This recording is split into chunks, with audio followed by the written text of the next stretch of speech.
On va finir le chapitre, ou finir tout ce qui est théorie pour le cours, avec le test d'hypothèse pour la moyenne.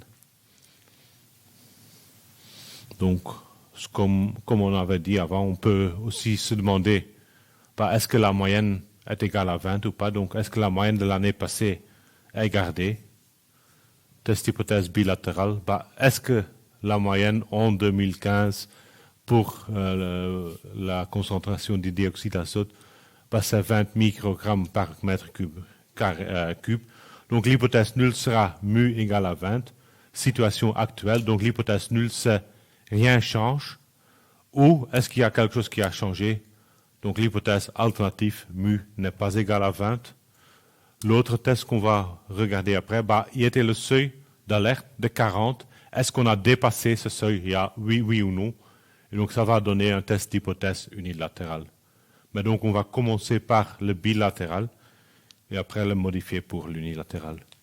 Donc question, je veux savoir si la valeur moyenne pourrait être considérée égale à 20 ou pas. Donc on a une moyenne calculée de 21,1.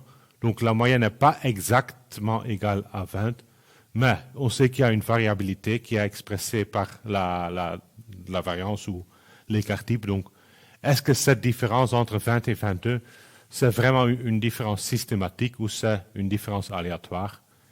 Et donc, on devrait tester ça, si c'est une différence significative ou pas.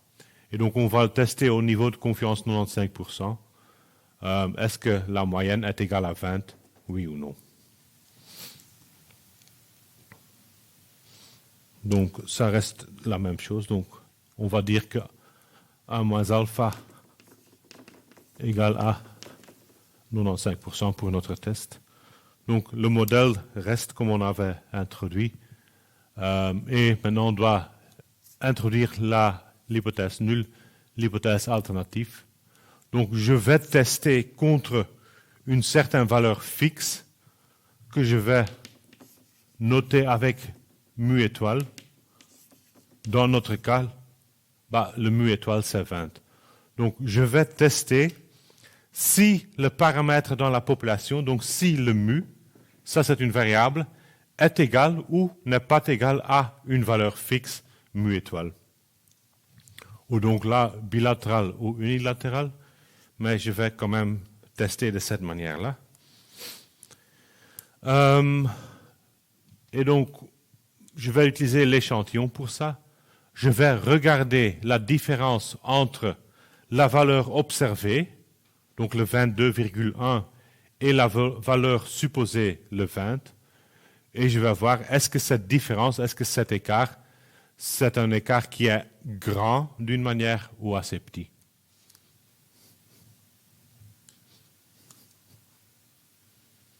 Donc c'est la même chose. Donc pour notation, ça reste, donc le mu c'est le paramètre de la distribution inconnue. Mu chapeau, c'est la variable x bar. Mu chapeau observation, c'est la valeur observée dans l'échantillon. Donc là, c'est la formule pour calculer l'estimateur. Ça, c'est l'estimation où on a inséré la valeur observée. Mu étoile, c'est la valeur fixe qu'on va utiliser pour tester. Principe de test, même chose.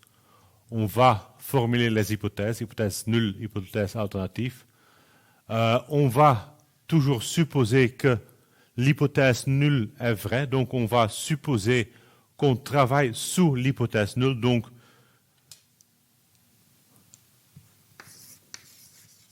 sous l'hypothèse nulle, on sait que mu est égal à 20, et donc les x, ils vont suivre la loi normale avec moyenne 20 et une certaine variance sigma au carré. Et donc, je vais utiliser cette distribution-là. Donc, là, autour de 20.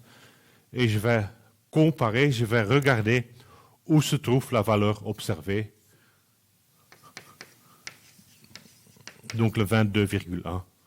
Donc là, j'ai une valeur, ou j'ai une distribution sous l'hypothèse nulle,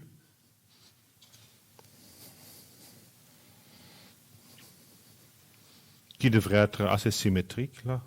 Donc, le 20. Bon. C'est asymétrique, vous savez, c'est la cloche qui est symétrique. Donc, sous l'hypothèse nulle, ça, le bleu, c'est la vraie distribution qui est centrée autour de 20. Ce que j'ai observé, c'est le 22,1. Est-ce que cette différence, c'est acceptable, oui ou non? Donc, si cette différence est petite, on va se trouver au centre de la distribution. On va dire que l'hypothèse nulle est acceptable, c'est plausible. Si la différence, donc la valeur observée, se trouve assez éloignée de 20, et assez éloignée va dépendre de la variance, donc de la dispersion, à ce moment-là, c'est une valeur qui est très rare à observer. Et donc, on va dire que l'hypothèse nulle ne sera pas vraie, ou c'est peu plausible que l'hypothèse nulle est vraie. Et donc, on va décider de rejeter l'hypothèse nulle et choisir pour l'alternative. Donc, on doit de nouveau trouver cette règle de décision pour affirmer si l'hypothèse nulle est vraiment vraie ou pas. Donc, comme dit, on va comparer la valeur observée, le mu observé, avec le mu étoile, le mu qu'on va supposer qui est la vraie moyenne. S'il est proche, c'est vraiment plausible qu'il est à peu près 20, car il se trouve dans le centre. Donc là, on va décider pour l'hypothèse nulle. Si cette différence est grande, donc si la valeur observée se trouve dans les queues, il est très improbable, et donc c'est improbable d'observer une telle valeur, et donc on va décider pour l'alternative. Donc on va décider pour H1. Et de nouveau, on doit trouver une méthode pour mesurer la distance et décider si c'est grand ou petit. Vu la confusion la fois passée entre la théorie et les exercices, car moi j'avais introduit la p-valeur avec la distance et dans les exercices on a utilisé la statistique Z ou T. Je vais un peu l'expliquer autrement et vous montrer que les deux reviennent à la même chose.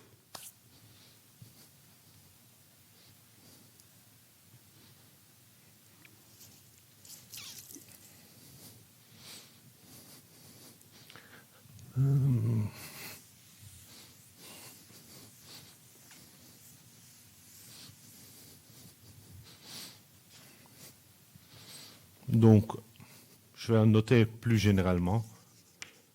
Sous l'hypothèse nulle, on a que x suit loi normale avec mu étoile sigma au carré.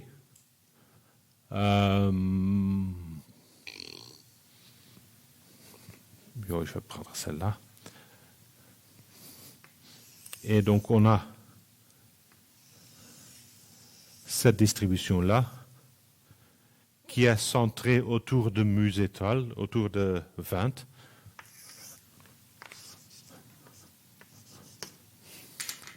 Et j'ai quelque part le mu chapeau observé. Et donc, on veut mesurer, on veut déterminer si cette différence, est-ce que cette différence est large ou pas. Si on maintenant repense à ce qu'on a fait pour l'intervalle de confiance, on a défini une valeur pivot.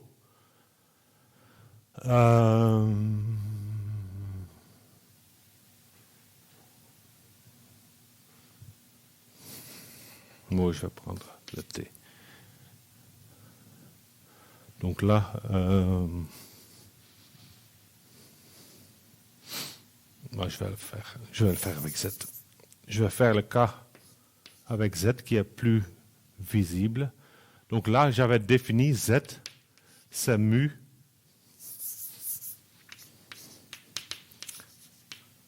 mu chapeau moins mu divisé par sigma par la racine de n. vu que sous cette hypothèse, j'avais que la moyenne, c'est normal mu et sigma carré divisé par n. Donc là, je sais que ça suit la loi normale.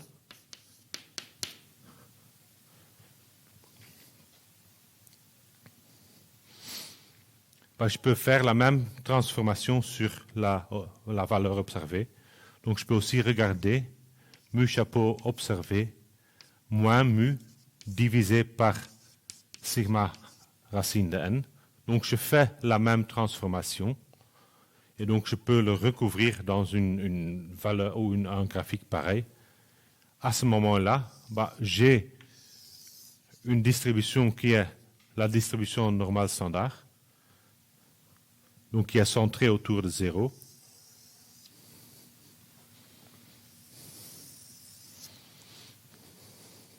Donc ça, c'est le nouveau centre, le 0. Et j'ai transformé l'autre. Là, je vais l'appeler Z observé. Donc j'ai fait la même transformation pour retrouver un Z. Donc le Z observé, bah, il va se trouver. On a changé la courbe de location et de dispersion, mais relativement, bah, le Z observé a suivi cette transformation, donc il va se trouver à peu près là.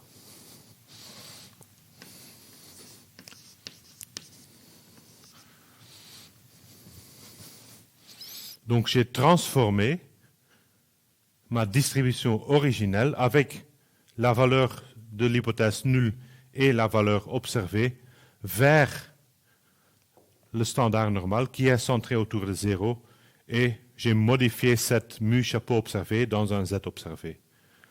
Première chose. Quand est-ce que ces valeurs sont normales? Bah, j'ai dit que je voudrais avoir 95% de confiance. Bah, ce que je vais faire, je vais prendre l'intervalle qui contient 95% des valeurs au milieu.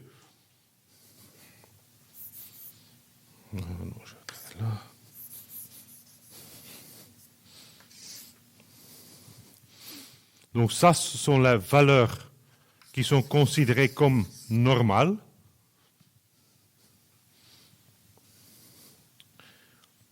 Et à ce moment-là, bah, j'ai 5% dans les queues, donc 2,5% à gauche. Et 2,5% à droite. Comment je sais retrouver ces valeurs-là? Bah, j'utilise les quantiles. Donc là, cette ligne-là, c'est la quantile Z1 moins alpha divisé par 2, ou spécifiquement pour notre cas, le 97,5%. Donc 2,5% plus grande, 97,5% plus petite. Là, c'est l'inverse, donc par symétrie, c'est Z alpha divisé par 2, c'est moins Z1 moins alpha divisé par 2, donc c'est moins Z 0,97,5.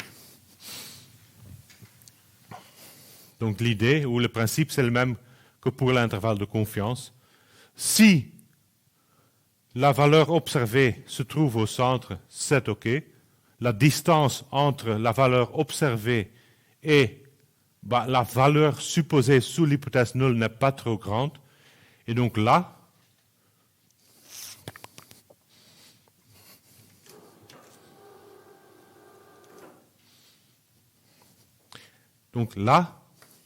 dans cet intervalle-là, je vais dire que l'hypothèse nulle est acceptable.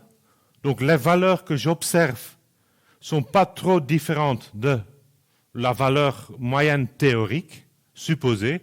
Donc les différences entre le 0 et le Z observé ne sont pas trop grandes. Donc je ne vais pas rejeter l'hypothèse nulle. Dès que je tombe en dehors de cet intervalle-là, là ou là, je vais rejeter l'hypothèse nulle.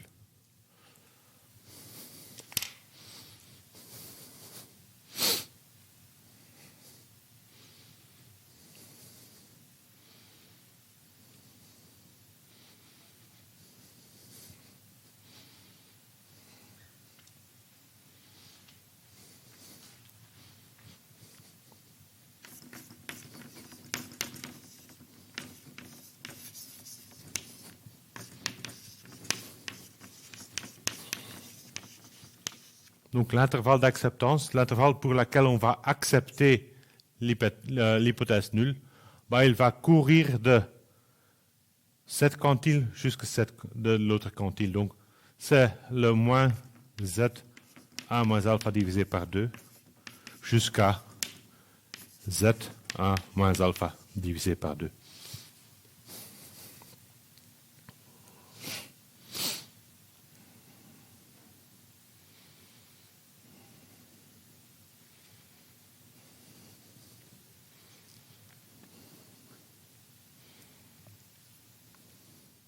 Sous l'hypothèse nulle, attends. Donc, ce que j'ai oublié, donc sous l'hypothèse nulle, je sais que ce mu-là, c'est le mu étoile. Donc, Z, c'est mu moins mu étoile divisé par, ou mu observé.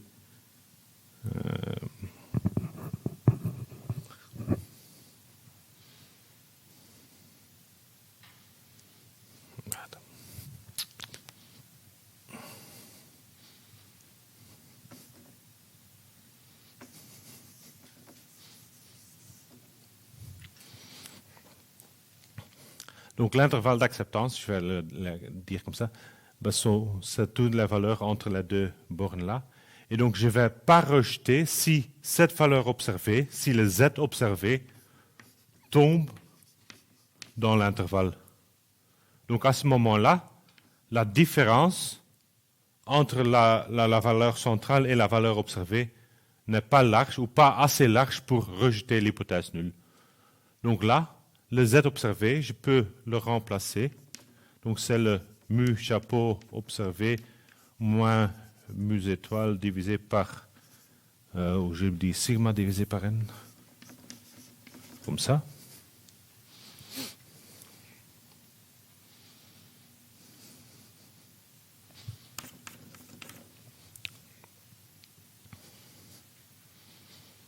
Et maintenant, je peux recalculer pour trouver une règle de décision pour l'observer.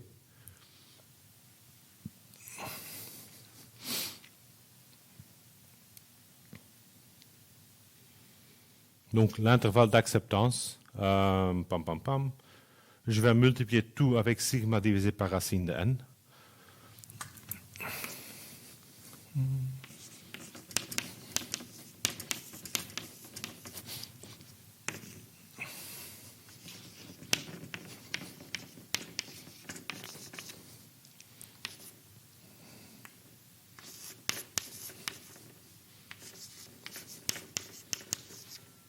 Et après, je veux savoir quand est-ce que cette différence est trop large. Donc, quand est-ce que la valeur observée est trop éloignée de la valeur supposée, je vais ajouter mu étoile aux deux côtés.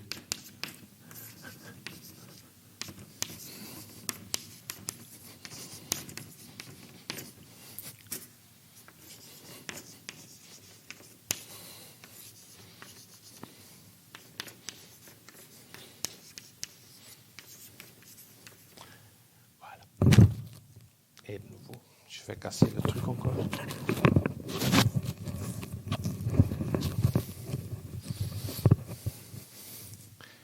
Donc l'intervalle d'acceptance, dans les paramètres originaux, je vais voir si le mu que j'observe se trouve entre mu étoile, donc la valeur sous l'hypothèse nulle, plus ou minus la quantile sigma divisé par n. Donc ce que je vais faire, si vous vous souvenez l'intervalle de confiance, je vais voir si ma valeur observée, non, c'est compliqué.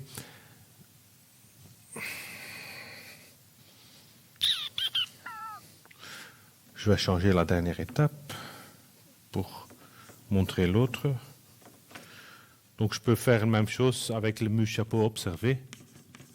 Mu étoile et mu chapeau observé. Donc je fais la même chose, mais après je dois multiplier par moins 1 pour trouver cet intervalle-là. Donc là, le mu chapeau observé, donc c'était l'estimation ponctuelle, plus la quantile, plus l'écart type. Bah, quand est-ce qu'on va accepter si le mu étoile se trouve dans l'intervalle de confiance?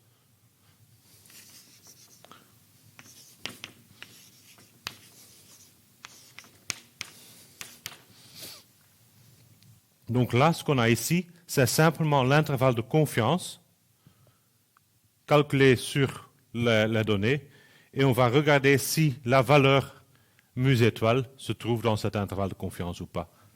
Donc, c'est une alternative pour le test bilatéral, pas pour l'unilatéral, pour le bilatéral. Donc, on pourrait voir si Z observé se trouve entre les deux quantiles. C'est une option. Donc, on va d'abord calculer ou faire la transformation. On calcule les deux quantiles pour avoir la centre, la distribution, et on voit si ça se trouve dans cet intervalle, oui ou non. Donc, à ce moment-là, on ne va pas rejeter l'hypothèse nulle. On pourrait le retransformer et voir que, une autre manière, c'est je vais regarder l'intervalle de confiance et est-ce que mu étoile se trouve dedans, oui ou non. Si mu étoile se trouve dans cet intervalle de confiance, je suis dans l'intervalle d'acceptation, donc je vais décider pour l'hypothèse nulle.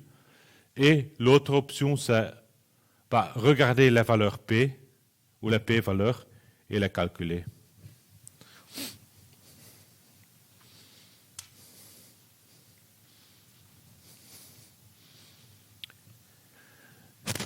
Et donc la valeur P,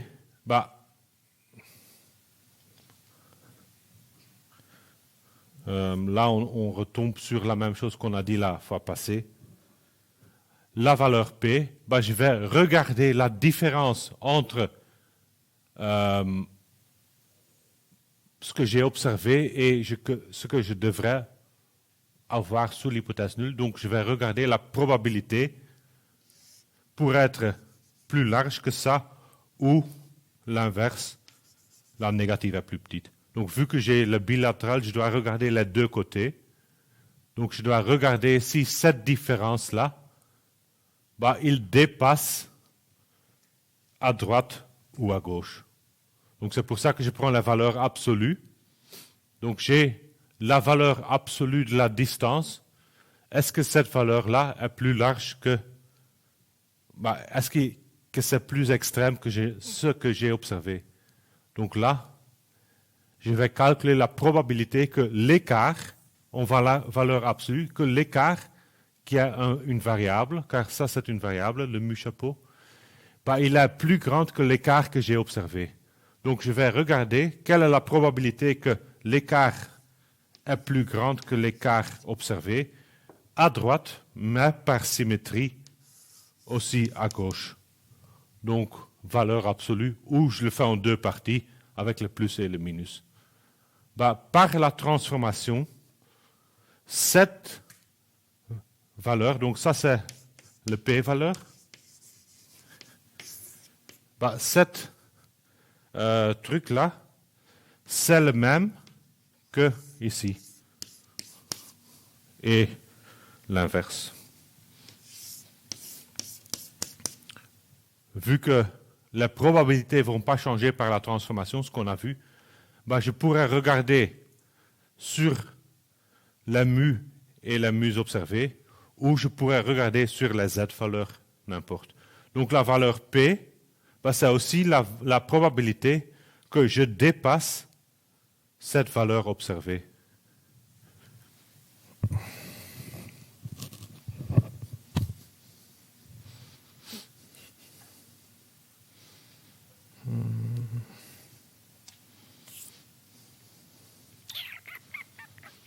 Comment se passe le lien? Je vais enlever ça.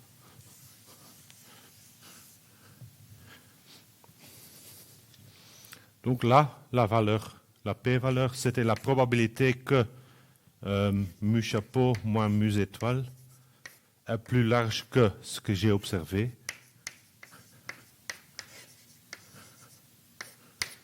Donc là, c'est une variable avec une certaine distribution.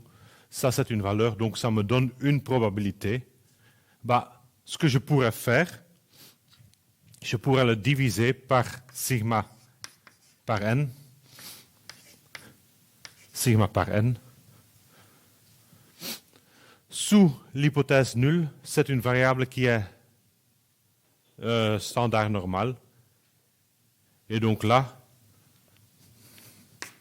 c'est la même chose que voir que si la probabilité de cette variable standard normale est plus large ou plus petite que le z observé en valeur absolue. Donc là, calculer la valeur p, le p-valeur de cette manière-là, avec les écarts, c'est la même chose que calculer le p-valeur basé sur la valeur pivot, le test de la statistique de test que vous avez faite dans le TP.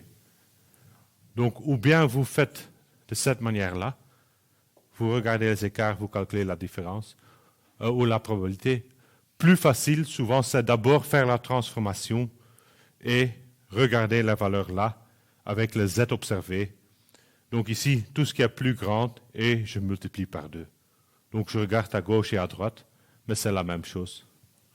Et donc ça se voit aussi ici. Donc ça, c'est l'écart.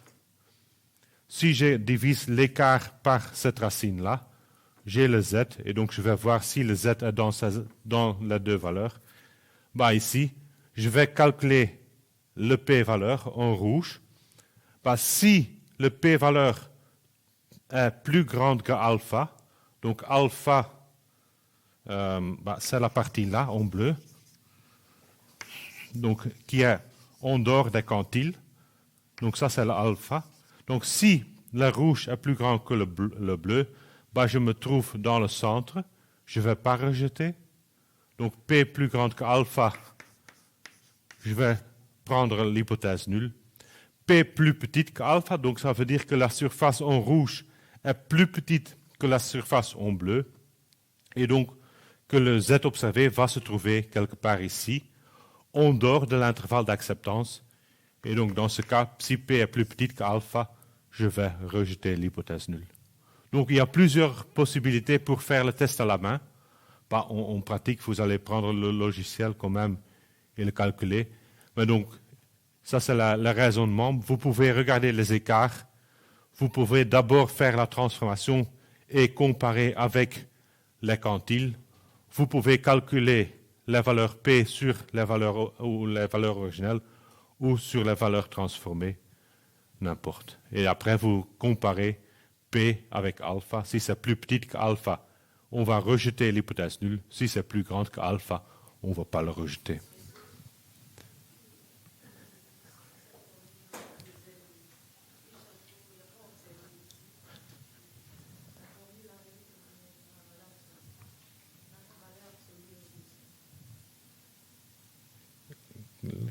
Quelle là?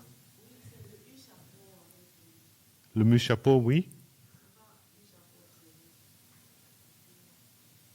Là, non. Il est là. C'est ce qui est mis là. Ça, c'est une variable. Ça, c'est une valeur. Tu sais seulement, pour calculer une probabilité, tu dois toujours avoir une variable. Donc, ça, c'est l'écart ou les écarts possibles pour la variable.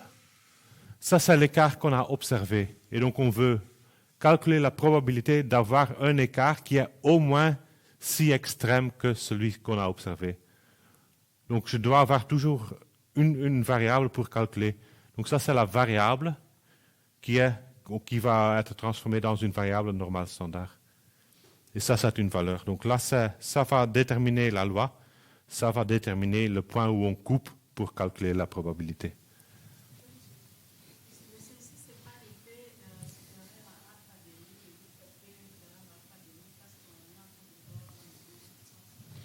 Oui. Non. Non. Non, vu que je définis P comme la somme des deux parties. Donc le P, c'est le rouge, donc le gauche et le droite. Le alpha, c'est le bleu, donc c'est le gauche et le droite. Donc je vais définir le P comme, si tu vois là, la valeur absolue est plus grande que la valeur absolue. Donc ça veut dire que je me trouve à gauche ou à droite, donc dans un des deux extrémités. Et donc là, le P et l'alpha, je vais comparer. Bon, je peux comparer P et demi avec alpha et demi, mais ça revient à la même chose.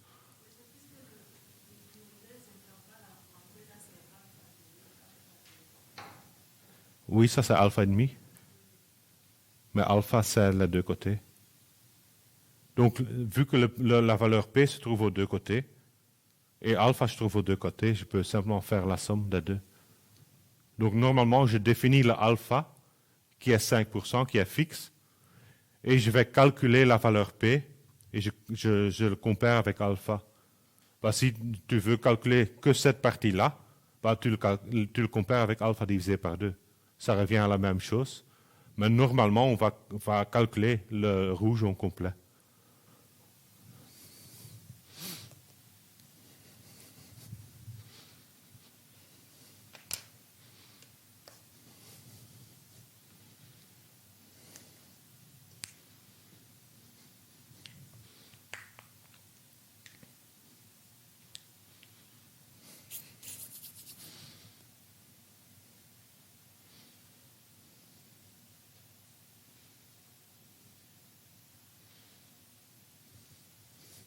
Et donc là, donc si je fais de cette manière-là, bah, comment je vais le calculer? Bah, je vais faire la transformation.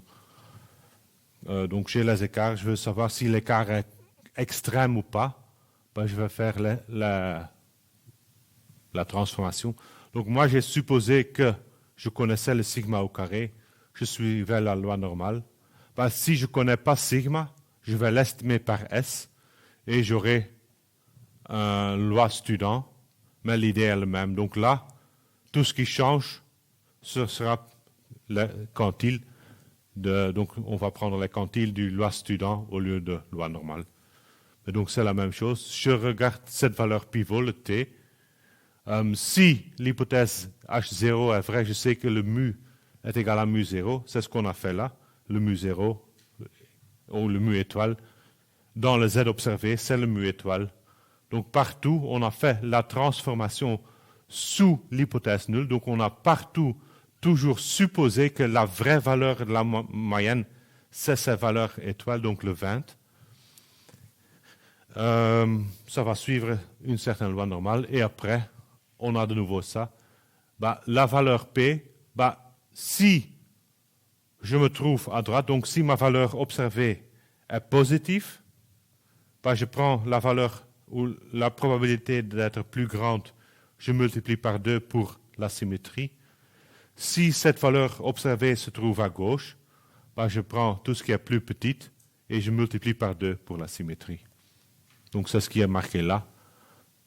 C'est très difficile de calculer avec les valeurs absolues. Bah, donc je vais regarder, bah, si j'ai une valeur qui est plus petite, bah, tout ce qui est plus petit. Si j'ai une valeur qui est plus grande, bah, tout ce qui est plus grand. Donc dans ce cas-ci, pour ce dessin, je ne connais pas cette partie-là, mais j'ai le Z observé là. Il est plus grand que le centre, donc il se trouve à droite. C'est toujours facile à retenir. J'ai le centre. Bah, ici, je dois aller à droite pour la valeur observée. Bah, calculer la valeur P, c'est continuer à droite. Donc, je vais prendre tout ce qui est plus éloigné du centre que cette valeur-là. Si cette valeur se trouve à gauche, bah, je vais à gauche. Tout ce qui est plus éloigné se trouve encore plus loin à gauche. Donc, si je fais vitement un dessin ou un petit sketch, bah, c'est facile à voir si je me trouve à gauche ou à droite et si je dois prendre la première ou la deuxième probabilité. Mais donc, je vais calculer tout ce qui est plus large d'une manière absolue que ce que j'ai observé et je multiplie par 2 pour avoir la valeur P. Et après, je compare avec alpha. Ou comme tu disais, bah, je ne multiplie pas avec 2, je compare avec alpha divisé par 2. C'est la même chose.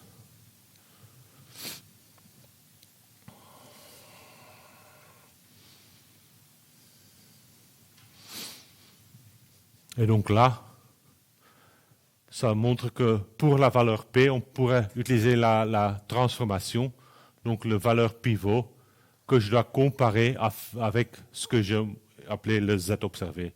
Donc ça, c'est le T ops ou le Z ops, la valeur observée moins la valeur théorique divisée par S racine N. Donc c'est la même chose. Mais en pratique, ça c'est beaucoup plus facile à calculer que les probabilités en eau.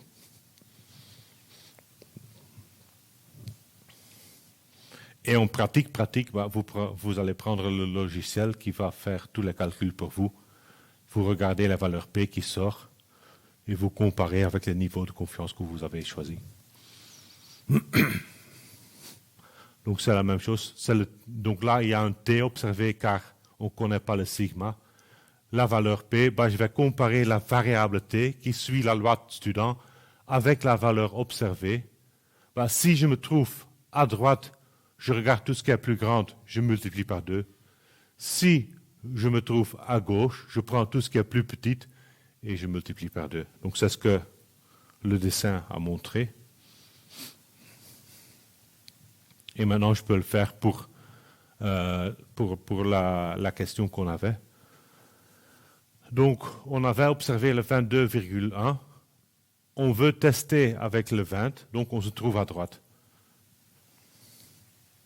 Donc, on va prendre le T observé qui est maintenant 1,44.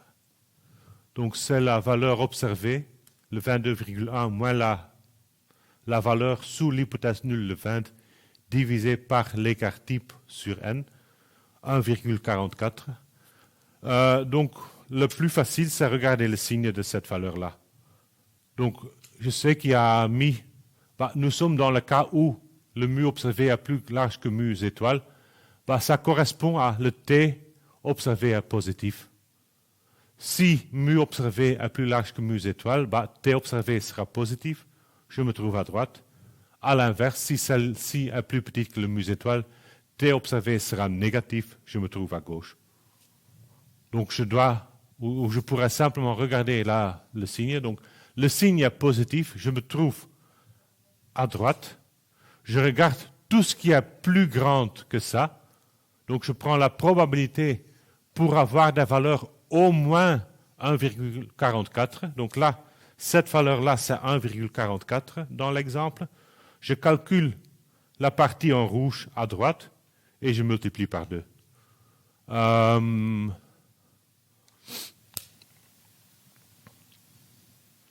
De nouveau, vous pouvez le faire directement avec le logiciel. Si vous n'avez pas de logiciel, on doit retomber sur les tables. On sait...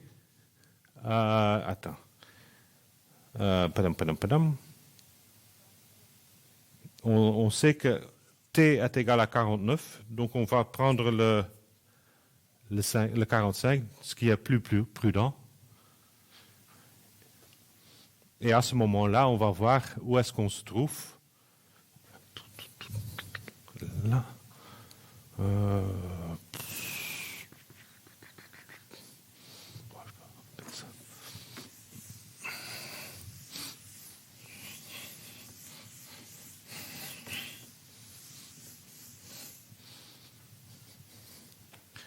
Donc j'avais 1,44.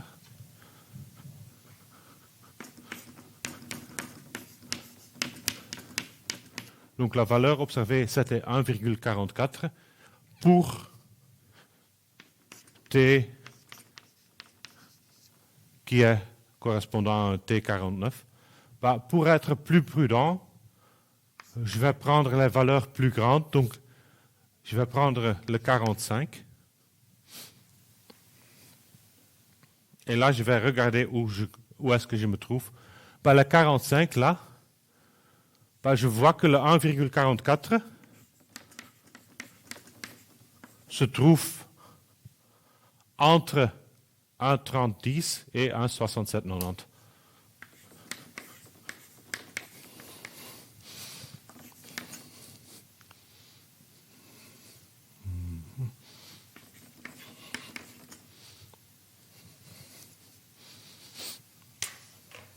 Oui. Donc là, je regarde cette lignée-là, 45. Donc je regarde toutes les valeurs qui se trouvent là. 1,44 se trouve entre les deux valeurs-là. Après, je dois regarder les colonnes. Donc c'est la deuxième et la troisième colonne. Deuxième colonne, c'est le 90%.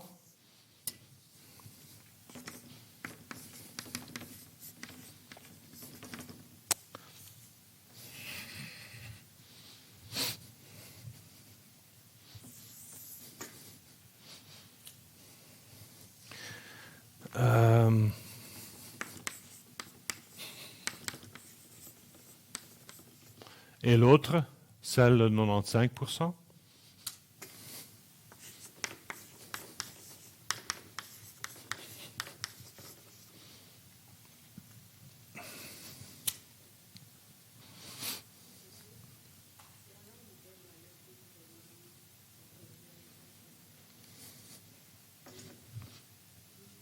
Donc là,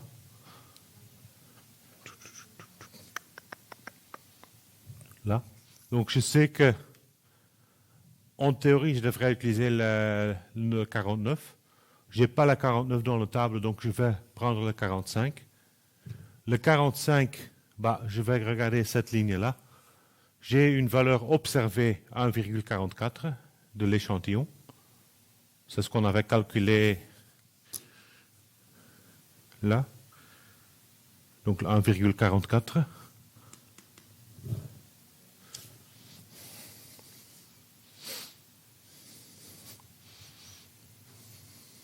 Qui se trouve entre ces deux valeurs-là.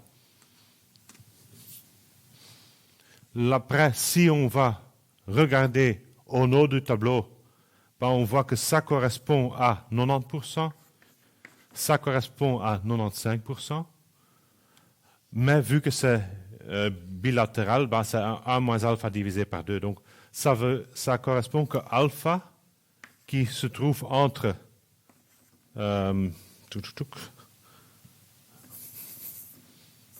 5% et 2,5%.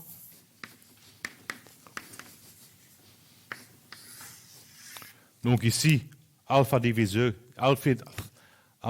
par 2 correspond à 1 moins de... Attends, je suis en train de confondre.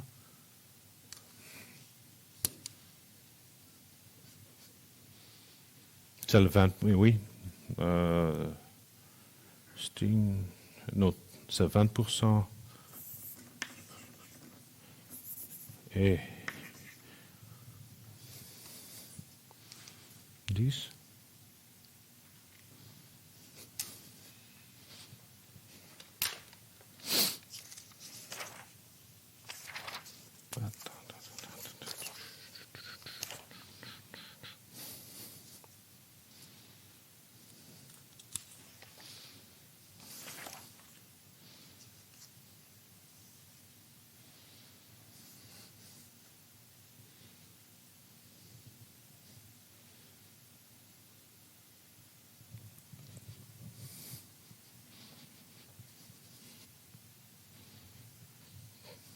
Je suis en train de confondre les choses là.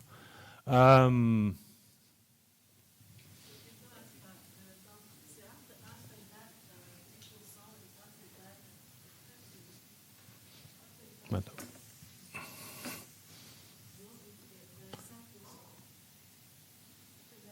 Oui.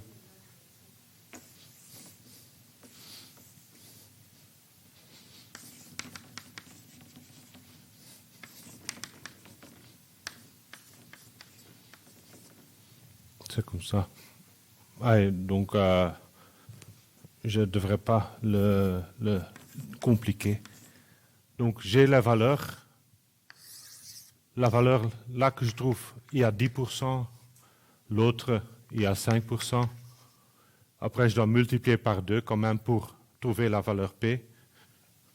Donc, c'est... Non.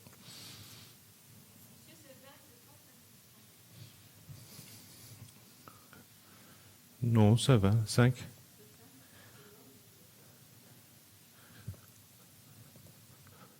Ça, c'était le 90% et le 95%. Donc la partie qui se trouve au-dessus, c'est 10%. La partie qui se trouve au-dessus, c'est 5%. Et là, maintenant, pour la valeur P, je dois multiplier avec 2. Et donc là, je vais trouver que je me trouve entre 10% et 20% au total. Donc ma valeur P se trouve entre 10% et 20%. Donc il a au moins 10%, ce qui est marqué là. Donc c'est plus grand que 2 fois l'inférieur, donc il est plus grand que 10%. Je vais comparer la valeur P avec alpha.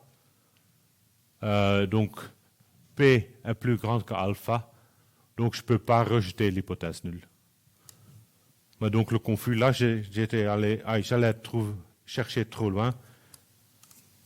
C'est même pas alpha, donc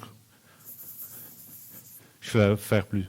Donc le 1,44 que j'ai trouvé se trouve entre ces deux valeurs-là dans la table.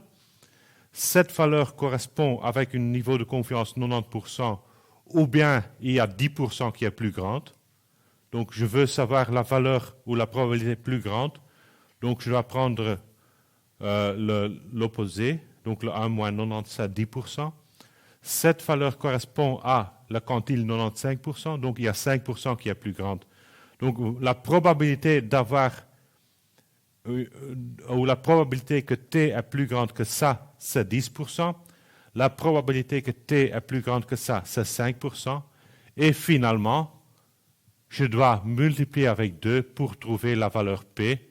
Et donc là, je sais que la valeur P se trouve entre 10 et 20%.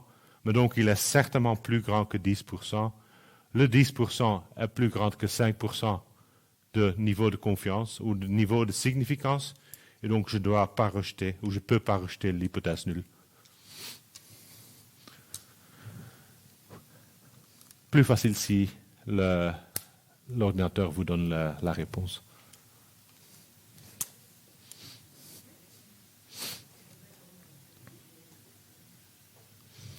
Même chose, on a deux types d'erreurs, le type 1 et le type 2. On en a parlé avant. Vu qu'on n'a pas beaucoup de temps, je vais passer vite. Donc, erreur de type 1, je rejette, mais je ne pourrais pas rejeter en pratique. Type 2, je devrais rejeter, mais je ne rejette pas. On va limiter cette erreur-là par alpha et donner alpha et un certain nombre ou un échantillon, ou donner alpha, une erreur de type 2 pour un certain effet, on pourrait calculer l'échantillon minimal dont on a besoin.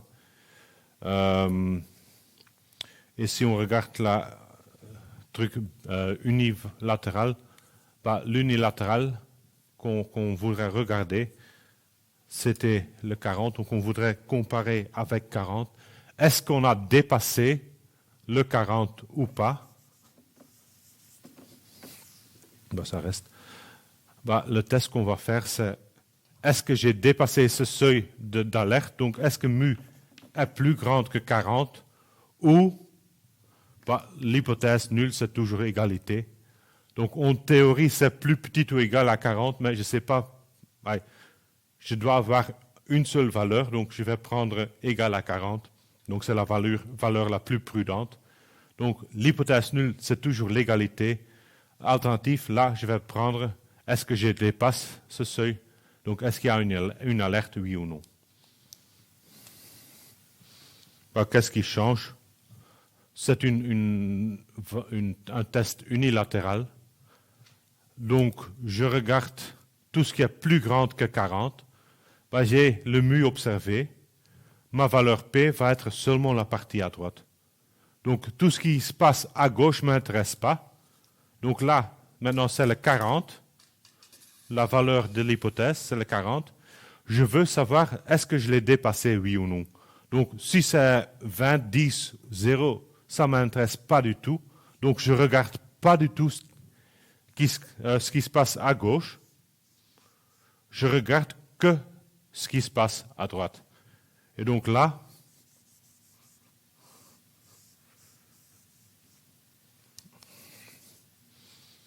je regarde unilatéral, une côté.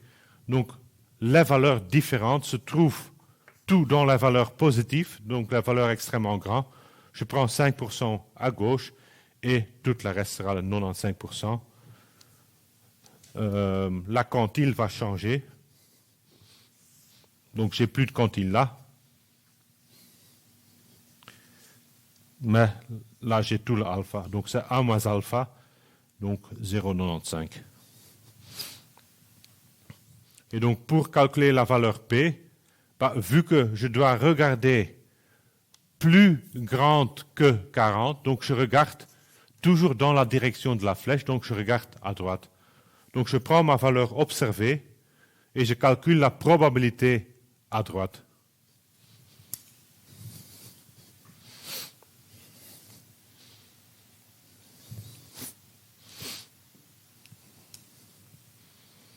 Donc là, le rouge sera la valeur P et on va comparer avec alpha plus grande.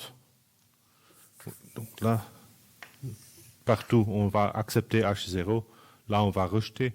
Donc si le rouge est de nouveau plus grand que le bleu, on se trouve dans tout ce qui est acceptable. Donc on ne va pas rejeter. Si le rouge est plus petit, on se trouve à droite. Donc on se trouve dans la partie non acceptable. On doit rejeter l'hypothèse nulle.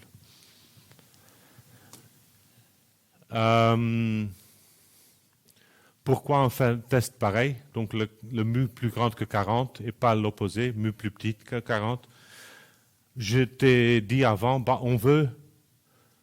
ce qu'on veut démontrer, on va mettre dans l'hypothèse alternative. Donc là, on veut voir, est-ce qu'on a dépassé oui ou non? Donc je le mets dans l'hypothèse. Le raisonnement derrière, c'est à cause des erreurs. Donc là, dans le premier cas, si je fais une faute, l'alerte est enclenchée si je vais rejeter l'hypothèse nulle. Donc je vais avoir une alerte si je me trouve dans la queue de la distribution. Et on a toujours la possibilité de faire un rejet qui ne devrait pas être rejeté, c'est le type erreur 1, et on va toujours limiter cette erreur par alpha.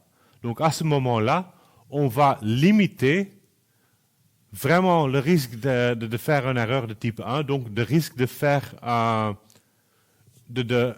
une alerte qui n'est pas vraie. Donc là, si je rejette, mais je ne devrais pas rejeter, je vais quand même mettre l'alerte.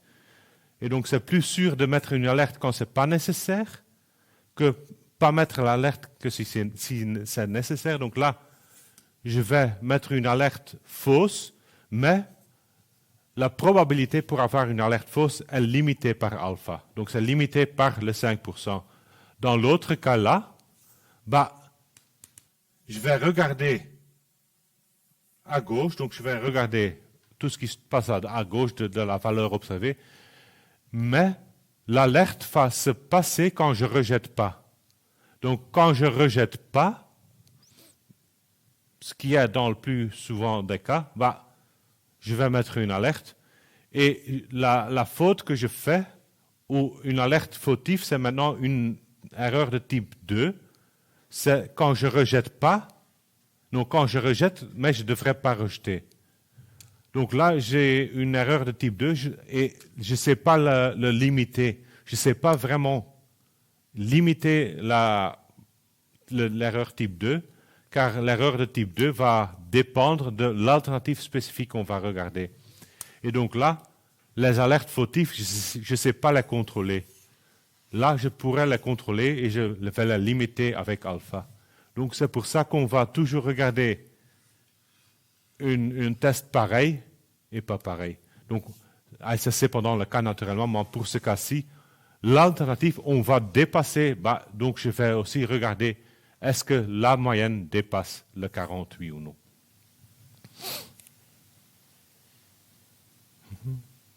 Et donc là, c'est de nouveau la résumé. Donc, valeur bilatérale, unilatérale, valeur P, je regarde à gauche, donc unilatérale supérieure, c'est ce test-là, plus grande que. Je regarde tout ce qui se passe à droite de la valeur observée. Donc, c'est là où je regarde tout ce qui est à droite de la valeur pivot observée. Pour la valeur unilatérale inférieure, bah, c'est tout ce qui se passe à gauche. Quand est-ce que je rejette? Bah, ça, c'est le cas unilatéral supérieur. Bah, quand est-ce que je rejette? On va regarder. Si le p-valeur est plus petite que alpha, bah, je vais rejeter. Donc, si je me trouve dans le cas là, la valeur observée se trouve à droite de la valeur théorique et j'ai une valeur p qui est plus petite que alpha, bah, ça veut dire que je me trouve trop dans la queue, donc c'est une valeur extrême qui n'est pas plausible. Donc, je vais choisir pour l'alternative, pas pour l'hypothèse nulle. Autrement, bah, si c'est plus grand que alpha, je ne vais pas rejeter. Ça, c'est la même chose, mais bilatérale, donc je dois comparer avec 2 alpha, mais vous pouvez l'ignorer si vous voulez. Donc, on a expliqué, si j'ai calculé la p-valeur bilatérale, bah, je dois le diviser par 2 pour comparer avec alpha. L'autre cas où je ne vais pas rejeter, bah, si la valeur observée est plus petite que l'étoile, ça veut dire que j'ai une valeur observée qui se trouve là. Bah, si je calcule la valeur P, bah, il est toujours plus grande que 50%, donc je ne vais jamais rejeter. Donc dès que j'ai une valeur observée qui est plus petite que la valeur d'alerte, et je veux voir si je dépasse ou pas, bah, je ne vais jamais mettre une alerte là. Donc la valeur se trouve à gauche. La p-valeur sera toujours trop grande. Donc il n'y a pas de possibilité pour avoir une p-valeur qui est plus petite qu'alpha dans ce cas. Donc là, vous pourriez le faire, mais si vous regardez simplement la valeur p plus grande qu'alpha ou plus petite qu'alpha, ça retombe à la même chose. Dans ce cas-là, vous allez avoir un p-valeur qui est plus grande que 50%, donc qui est naturellement plus grande qu'alpha, et donc on ne va pas rejeter. Donc en soi, ou en global, bah, regardez la valeur P, regardez alpha, comparez les deux. L'autre, c'est la même chose, c'est unilatéral à gauche. Bah, P valeur plus petite, on va rejeter. P valeur plus grande, on ne va pas rejeter. Et si on se trouve à droite, bah, on ne va jamais rejeter.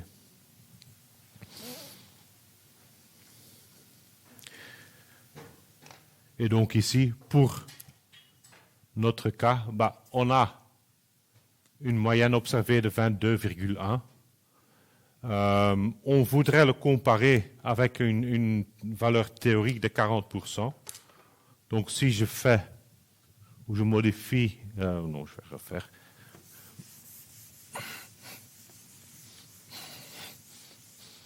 Donc si je regarde ça, j'ai l'hypothèse nulle. Sous l'hypothèse nulle, bah, j'ai une distribution qui est centrée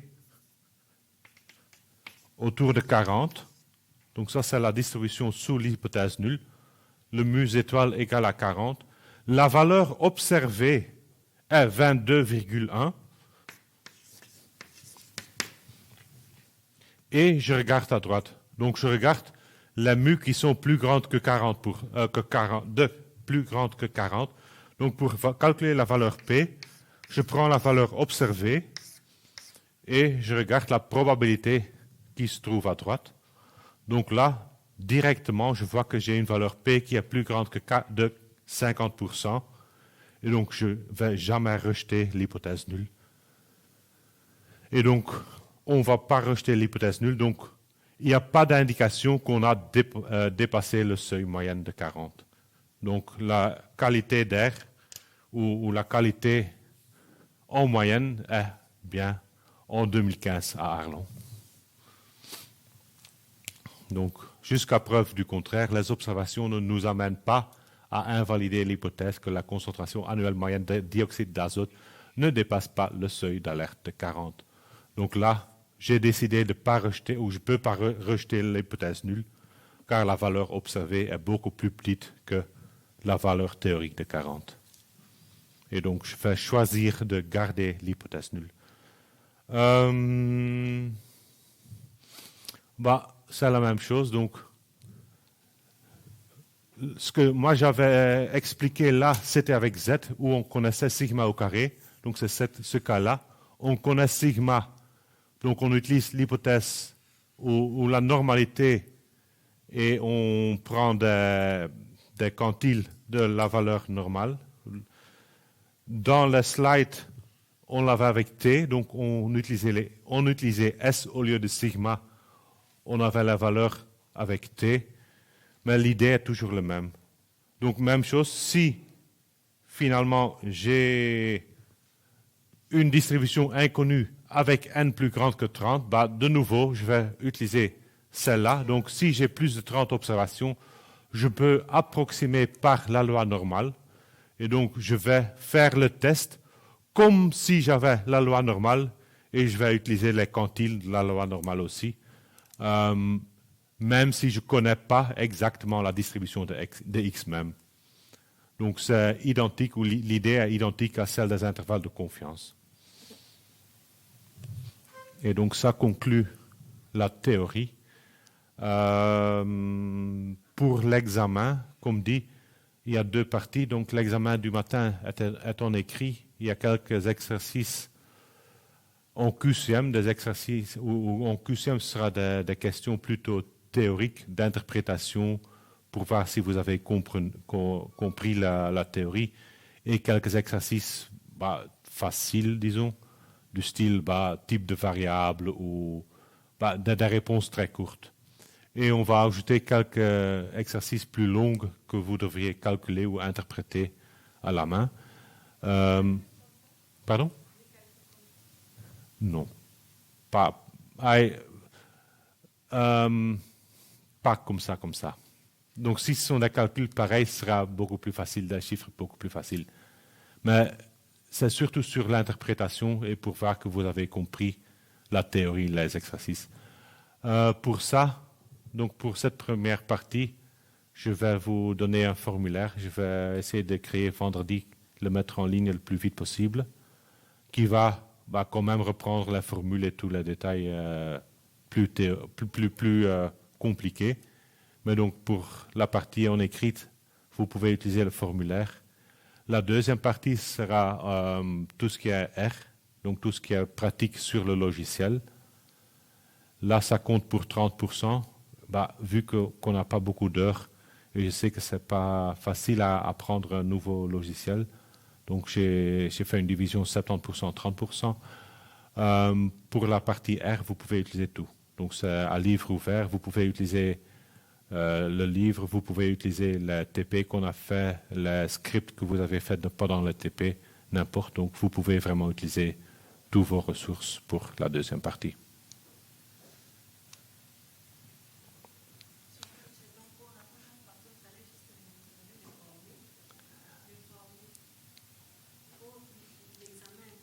Oui, je vais vous donner un formulaire.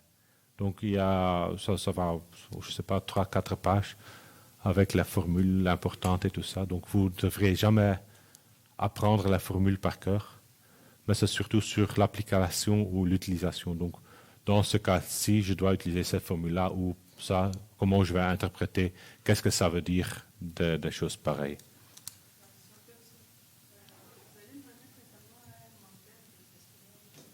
Je vais? Non, car c'est la première fois que je donne le cours, donc je ne sais pas. Normalement, il y a des questions QCM de l'année passée qui sont mises en ligne ou qui seront mises en ligne. Donc ça pourrait vous donner une idée du niveau. Mais bon, vu que c'était quelqu'un d'autre qui a fait l'examen à ce moment-là, ce ne sera pas exactement le même. Donc ça donne une idée, mais ce ne sera pas trop difficile non plus. Comme dit, c'est surtout sur l'interprétation, l'application.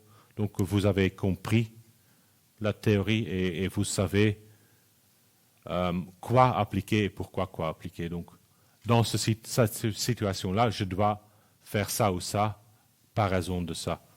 Donc, et après, dans la vie de tous les jours, là, quand même, vous allez retomber sur vos ressources, un livre, l'Internet, pour retrouver. Mais c'est surtout que vous réfléchissez bien, si je suis dans cette situation-là, j'ai cette donnée, je connais ça, alors je vais appliquer cette analyse pour telle et telle raison. Mais donc les calculs, vraiment les calculs difficiles et compliqués, ce ne sera pas pour la partie écrite. Donc là, s'il y a quelque chose comme ça, faire un test, etc., on va vous donner une base à données, on vous dit, applique-le en R, applique-le correctement et vois ce qui sort, décrivez ce qui sort et donne-moi le résultat. Okay. Donc s'il y a d'autres questions, il y a les forums qui sont ouverts normalement sur eCampus, donc vous pouvez vous poser vos questions par là ou autrement par mail et on va répondre au plus vite.